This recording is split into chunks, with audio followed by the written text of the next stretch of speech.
మరి 10 సంవత్సరాలు తెలంగాణ వచ్చిన తర్వాత బీఆర్ఎస్ పార్టీలో నేను మంత్రిగా లేకపోయినా, సంతకం చేసే అధికారం నాకు లేకపోయినా, ఒక ఎంపీగా ఉన్న, ఎమ్మెల్సీగా కొనసాగిన.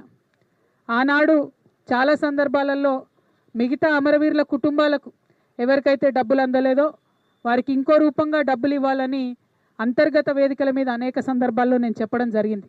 కానీ ఇవాళ నేను మనస్ఫూర్తిగా అమరవీరుల కుటుంబ సభ్యులకు, అమరవీరులకు, తెలంగాణ ఉద్యమకారులకు చేతులెత్తి నమస్కరించి క్షమాపణ కోరుతా ఉన్నా. ఎందుకోసమంటే ఆనాడు నేను మీకోసం కొట్లాడినా కానీ ఇంకా గట్టిగా కొట్లాడేది ఉంటుంది, సాధించుకునే వరకు మీకోసం కొట్లాడేది. ఇవాళ నేను కోరేది ఒకటే, మనం ఉద్యమం డబ్బుల కోసం చేయలే, మన ఉద్యమం మనకు ఉద్యోగాలు రావాలని చేయలేదు, తెలంగాణ యావత్తు బాగుండాలి, అందరం బాగుండాలని చేసినాం.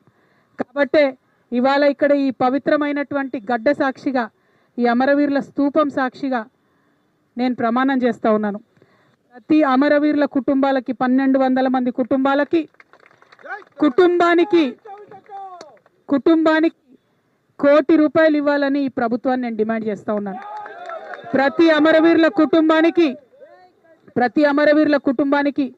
₹1 ఈ ప్రభుత్వం నుండన్నా ఇప్పిస్తాం, లేకపోతే ఈ ప్రభుత్వం మార్చి వచ్చే ప్రభుత్వంతోనైనా ఇప్పిస్తామని ఈ సందర్భంగా నేను అమరవీరుల కుటుంబాలకు వారి యొక్క పాదాల సాక్షిగా మీకు తెలియజేస్తూ ఉన్నాను.